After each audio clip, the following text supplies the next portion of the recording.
Hi, my name's David Greensfelder, and I'm Managing Principal of Greensfelder Real Estate Strategy. We're an urban planning and economics firm that specializes specifically in projects that have a strong retail component. And then I'm Michael Huntley. I'm the Director of Community and Economic Development for the City of San Bernardino. I've been working in public sector for 30 years. I've worked for 4 cities in the greater Los Angeles and San Bernardino area.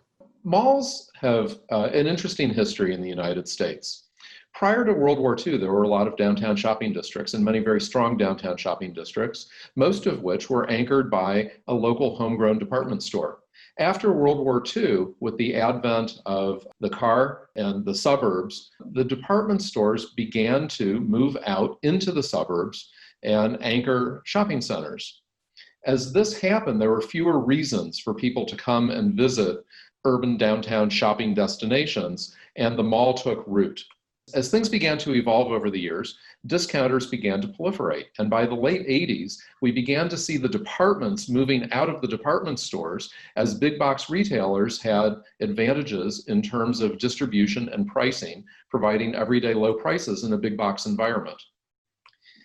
As this happened, malls began to decline, and mall anchors, department store anchors, began to consolidate and merge. What ultimately ended up happening were proliferation of power centers anchored by stores specializing in the departments that at one time been in malls, and malls that were anchored by department stores that no longer were able to differentiate themselves from each other, and many of which, most of which in fact, ended up being owned by Macy's. What is important to keep in mind here is that as this evolution happened, the way we shop and the way we behave began to evolve. For example, we began to buy commodities much differently than we bought specialty goods. So, for example, if you were going to buy a phone, or perhaps if you were going to buy a stereo speaker, you would be looking for some combination that suited you of price and convenience. In other words, if you had to have it immediately, you'd be willing to pay a higher price because you needed that convenience. But if the convenience was not as much of a factor, you'd be getting a better price. So the purchasing function was a trade-off between price and convenience. Commodity retail differentiates itself from specialty retail, and that specialty retail really had to do with how we decided to spend our money during our discretionary time. So discretionary income, income that was not going for rent or a mortgage or for a car payment or food for the family, and during time that wasn't allocated to going to work or taking care of the exigencies of life. And because we were allocating these scarce resources, our specialty purchases took on what I would even begin to call an emotional component. So a sense of place became very important as a piece of the purchasing decision. So think about whether it's the clothes that you're buying and how you want to project yourself to the world, or whether it's going out for a nice white tablecloth dinner. There is a little bit of an emotional component to those purchases. And this gave rise to the lifestyle center, which essentially was an unanchored mall, often in an open air environment, further eroding the mall's place. What I think is particularly important and timely today, although I'm not sure that it is particularly important for the Carousel Mall specifically in terms of our discussion, is what's happening with COVID-19, with the pandemic. You've heard a lot being said about JCPenney and Sears stores being turned into distribution centers for Amazon. I think that's putting the cart a little bit before the horse, because there's something called CC&Rs, covenants, conditions, and restrictions, that would prohibit that sort of a use. Plus, there would need to be changes to common areas and changes to how malls were configured in order to accommodate that sort of use, again governed by CC&Rs. So from a practical perspective, that's probably something that will be talked about, but not something that's necessarily going to, you're going to end up seeing on a wide scale. There's also the question about whether it represents the highest and best use for a mall, because even if a mall is dead, and we've all seen a lot of dead malls, and Carousel Mall, of course, falls into that category, these properties, because they're retail, and because retail is the most sensitive land use to location, are extremely well located, which means that they have a lot of potential for communities and what communities' aspirations are and what communities would like to create in terms of sense of place and how these projects should be reused. And there are some outstanding examples, some in process, like Valco in Cupertino, others, Belmar in the Denver area comes to mind, where malls have been repurposed and you've seen the grid put back in, you've seen essentially a sense of place develop where a mall that failed because of how the market evolved it has come to exist. So in terms of background, that's, I think, a good setting of the stage. And Michael, I'd like to turn it over to you. Thanks, David. The next part of this presentation is really just to kind of bring together and solidify some of Dave's comments associated with malls in general. And in this case, we're going to use the Carousel Mall as the example here in San Bernardino. So the mall itself, or we'll refer to as the Carousel Mall, was once called the Central City Mall. That was the original name of it. It was actually planned in the late 1960s as part of a greater downtown redevelopment project to eradicate blight and create a new economic activities to the city's downtown. The mall property was about 43 acres and was developed as part of a former redevelopment agency. And at those times when California still had redevelopment, it was actually pumping money into kind of oil the wheels, so to say, and get the project done. The mall was open from 1972 to 2017, and it was one of two regional malls in the city. The first one that was built in 1960 was the Inland Center Mall. Now, back in the late 60s into the 70s, indoor malls were a new concept. And at that point, they never thought about what the issues would be necessarily with the proximity of two malls or two regional malls within 2 miles of one another. Probably by the late 70s and into the 1980s, we saw issues with locating two regional malls so closely together because really at the end of the day, one would be successful and one would not be. This goes back to the decline of downtowns, as Dave mentioned also. There was a change in shopping patterns that the traditional downtown or central business district is where we typically see most of the major department stores. And really over time, we saw a transition from department stores in downtown into a mall format. Here in San Bernardino, we had the downtown. And at that point in the late 60s, there was a lot of struggles with businesses and things really generating new revenue to the city. And as such, as part of redevelopment, they decided to put and develop the what was the Central City Mall into the Carousel Mall site. That was successful, but ever since the mall opened in 1972, it did struggle throughout its history. And I probably say that it was related to the Inland Center Mall being so close and the two competition associated with both of those malls. So with that said, the city pursued. It did develop the Carousel Mall in downtown as a way to revitalize and energize the activities within the city's downtown. It also created the way for new civic center facilities just across the street. A new city hall was built, new office building. There's really a major growth trend in the city in the early 1970s. The mall was successful. It had three major anchors, although I know Dave mentioned Macy's. There used to be Broadway, Robinson's May. This mall only had what I'd call mid-range department stores from JCPenney's to Montgomery Ward's, and actually a company called the Harris Company. It was the Inland Empire's version of Nordstrom's. They had their 1927 flagship store in downtown, which was incorporated into the Carousel Mall. As the economy changed from the 1970s into the 1980s, there were a number of factors that created strain on the mall itself. There were a variety of factors from Norton Air Force Base, the southeastern part of the city that closed, Kaiser Steel and Fontana closed, the Santa Fe Rail Yard also closed in the city.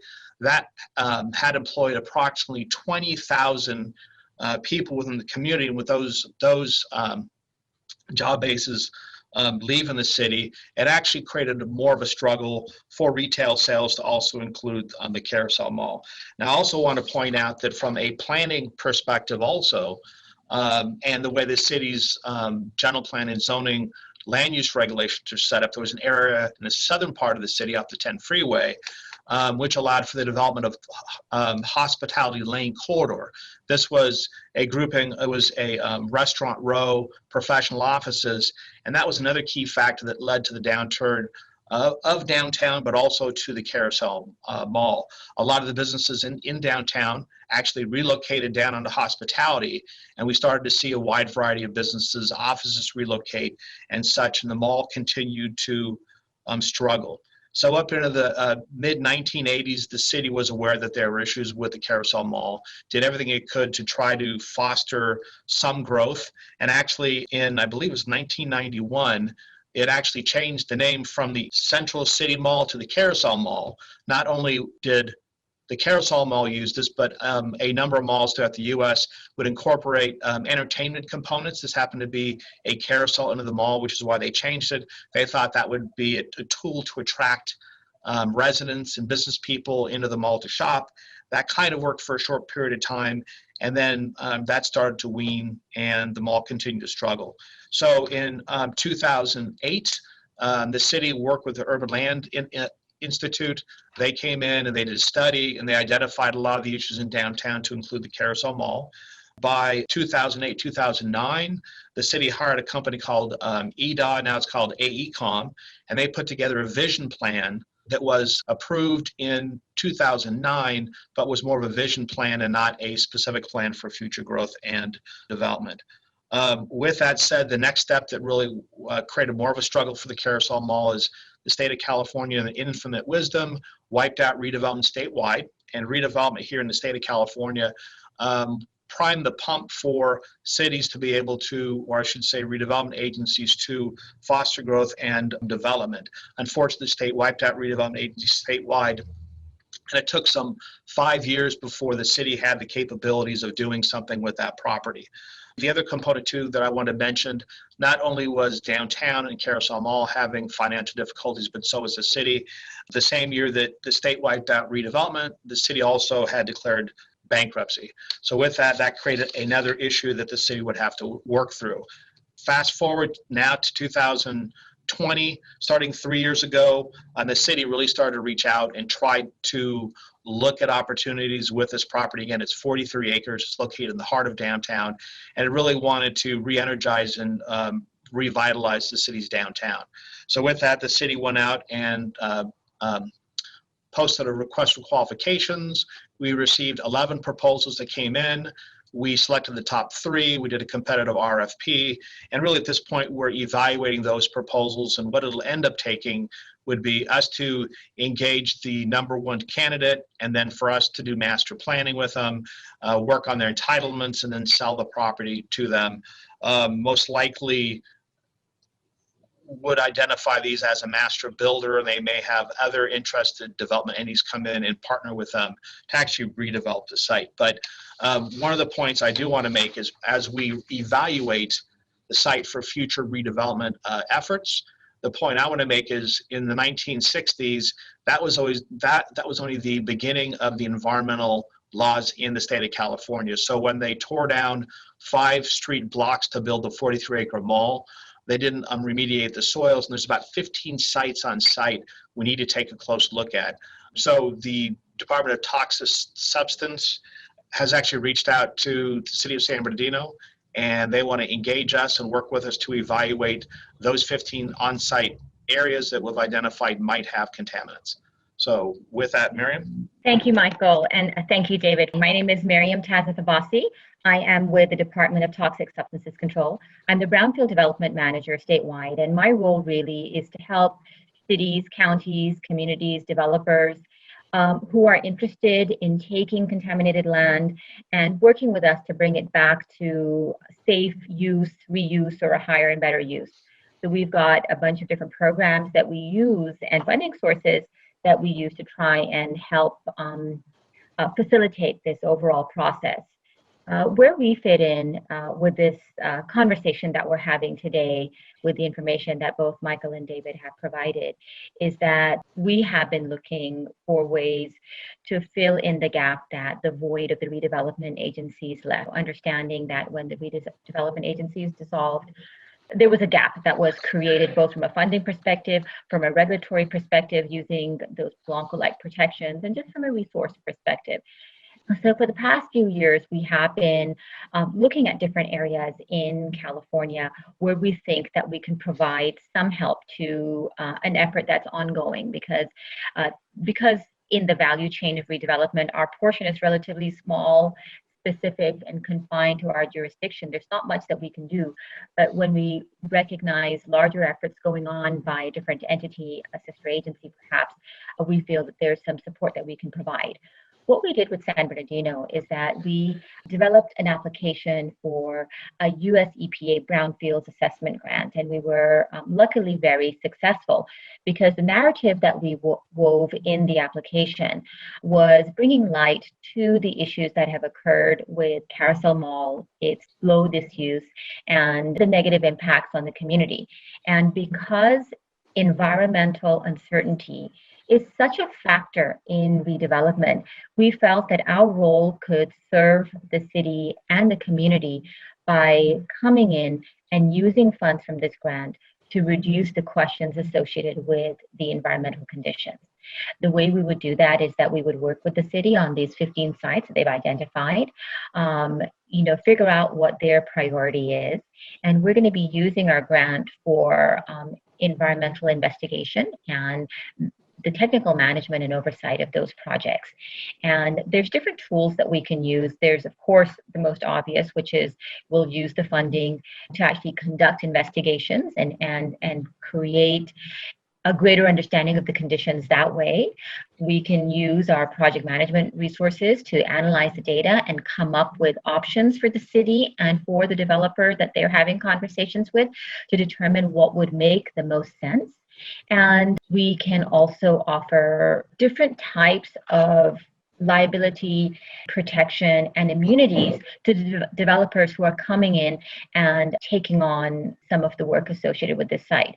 So we've got a toolbox that's available in addition to the grant. And our goal is to create a strong partnership, a strong working partnership with the city and the developers, and find different ways that we can be more than a point-in-time agency, but really be a strong facilitator in getting these questions answered, because we understand the issues that are associated with taking on this kind of project and how environmental uncertainties really contribute to that. So that's where we come in, and we're really looking forward to working with the city and collaborating and getting these questions answered and getting our money spent. And if after that we feel that there's going to be additional needs, we will work with the city to apply for additional grants. At that point, they may be more area-wide grants, or they may end up being site-specific. And so our goal would be to create a longer-lasting partnership to help the city meet the end goal and getting to that point where this project is implemented and the goal of revitalizing downtown and providing the community with a new and vibrant space that's going to spill over to so many other benefits to the community. We hope we can kind of partner for the entirety of the process to whatever degree possible. So I thank the city for working with us, and I'm really looking forward to implementing our piece of this work. With that, I'll turn it over back to David and Michael. So we've been asked to talk a little bit about how our work contributes to resilience of California communities. And in fact, we've been working with a platform, a consulting platform called Retail Resilience for a number of years. Predates the prevalence of a number of different resilience ideas that have come along with COVID. And the idea is that in an era of rapid change in the retail industry, that we need a model for integrating local aspirations, emphasizing accessibility and the local built environment, promoting economic stability, and looking to improve future outcomes for stakeholders.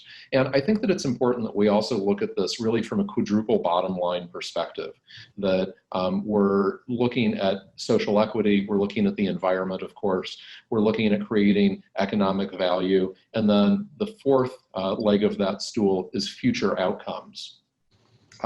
We think that this approach is important because The principles applied correctly are going to help communities have more dynamic, flexible, and adaptable retail strategies and better projects as a result of that. Specifically, the way we approach projects is understanding local concerns and vulnerabilities, aspirations, and health and well-being issues. We like to recognize community strengths and opportunities, especially when they're not readily apparent. Evaluate planning tools to better support retail goals and aspirations. We like to ground strategies and recommendations in solid economics backed up by data.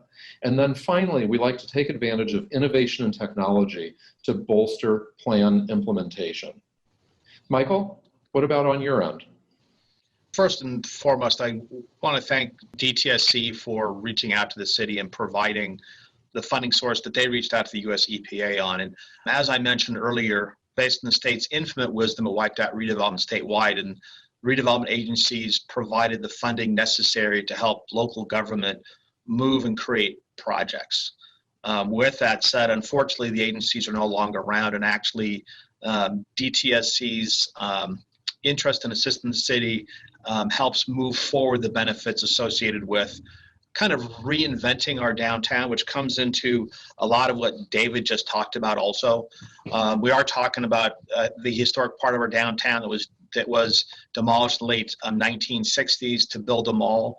And I guess the best way to put it is that there's been a cycle that we've gone through over the last 30 to 40 years where malls are not that place that we go to nowadays. So we're really trying to reinvent the downtown, and some of the points that Dave brought up make a lot of sense for future master planning in the downtown. When it comes to resilience in California communities, when we go through those efforts, I think it's important for us to, one, work with other outside agencies like DTSC, surrounding cities, the state, and the feds, but also to bring the community in together with us to help us do the visioning for the downtown also. That will help ensure some success. And then Dave also mentioned dealing with the solid economics. And, you know, we've been through the Great Recession. We've also been now going through the pandemic, the COVID-19, and we're all waiting to see what shakes out in the commercial retail market and even the housing market for that part of the equation. So it's really important for us to, you know, work together as a community, as a region, and look at what functionally works. And I think community outreach and us partnering up will create a successful project for the Carousel Mall in the city's downtown. So to summarize some of the things that we've talked about here, we really are looking on a wide scale at reinvention of our places, and in particular reinvention of our downtowns. This happened internally at the mall back when the idea was to try to create an entertainment component in the form of the carousel itself. And of course, that worked for a short time until it was no longer the new thing. But we recognize now that as we're reinventing, it's more than a gimmick, that we're really trying to look at creating a sense of place. We're looking at trying to create a sense of authenticity, and we're looking at trying to serve an entire community as opposed to just one aspect or one demographic group that might be present in a community. So the equity issues, again, are very important. What you're seeing with retail right now with COVID is 10 years of retail evolution that's in the process of being crammed into 9 or 12 months. It's absolutely happening at a stunning speed, and it's going to continue to happen. But we are largely and widely over-retailed. So while this is going to be a painful process, I think it's also the acceleration of an inevitable process. It leaves communities and owners and retailers and consumers alike with some particularly difficult issues to grapple with, not the least of which is that retail represents sales tax revenue in many places, California being one of them, and cities' general funds are being impacted fairly severely as retail is contracting. It means sales tax revenue and general fund revenues are contracting along with it. Owners, similarly, are suddenly faced with projects that worked at one point that no longer work financially. Consumers don't have places to go to buy things in traditional ways, although consumers may be affected in some ways less than others because they're alternative platforms, whether it's an online retail sales environment like an Amazon or a platform like Shopify. And finally, I think it's important because, of course, we are talking about environmental issues, that they're the hazardous issues. Malls may or may not be particularly contaminated.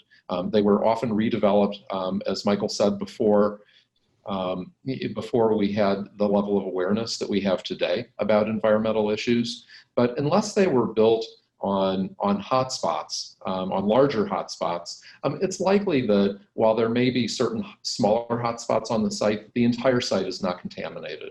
So the environmental issues that we might find in the different kinds of things that are discussed in a community's general plan.